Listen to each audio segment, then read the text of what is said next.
Hi Hooks. So yes, today I'm gonna be like a broken record here, still talking about China. And I just wanted to kind of give you kind of brief insight into why I think what I do. So you probably heard me talk about Taiwan and China recently a lot, and a lot of people don't know the history between those two. So essentially, Taiwan, they were originally Chinese residents, and then they fled China whenever the uprising happened, whenever Mao's Cultural Revolution happened, they fled all the way to Taiwan and established a new government there. And that was all very well and good. Like it's just been kind of developing over the last, 60 years. And it's, you know what, they're a great country and they're a democracy right beside China. And obviously, you know that China is a communist kind of like authoritarian people, and like they feel like they're the boss, and to have like kind of like a rogue democracy beside them is not good for business. This is why they got rid of Hong Kong and retook it as their own, because they're just like, all right, look at us now, we're stable, we are probably the most economic powerhouse there has been, even better than Nazi Germany. And yeah, they're just like, okay, well, we deserve this. So it only makes sense that they are now going to try and capture Taiwan as they did to Hong Kong.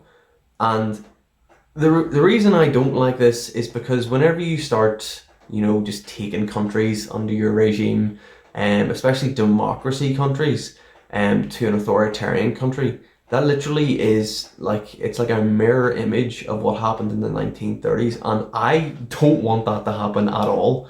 But it's obviously what happens whenever you get a bit of power.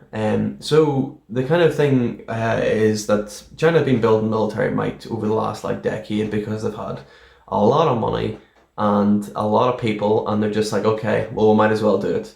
And their military is very, very strong now. Like I'm pretty sure it's like just as strong as the US. Is probably not as strong, but it's annoying. It's annoying that they want to take over Taiwan, and they do. Like the plans have been in place for years. Like it's nothing new, but this is the perfect time. You see, whenever China are strong themselves, like very strong themselves, and whenever the USA is in disarray, this is the perfect time to strike. And who's going to back them up? I mean, you've got like literally in and around the South China Sea, like China literally operate that with such uh, meticulous military badness. It's just not nice. Like they literally, anyone comes near them, they just bury them away. Like, and it's really bad whenever you can look at it and be like, okay, well, if they're gonna do that, then they'll just keep on doing that, and they'll eventually keep on bullying people out until everyone has got the same kind of thought control as the Chinese. And honestly, I don't want to live in a surveillance state like the Chinese government has China living in. It is disgusting, and it is really curtailing the human freedom rights. So yeah, whenever China go to attack Taiwan, I think that we should back them up. I think that everyone should back them up as to send a strong message to China, like, look, this isn't how it works. Like, I mean, Taiwan have been doing brilliantly by themselves, but constantly being trying to get shut down by China. And, you know, I stand with Taiwan, just like I stand with Hong Kong.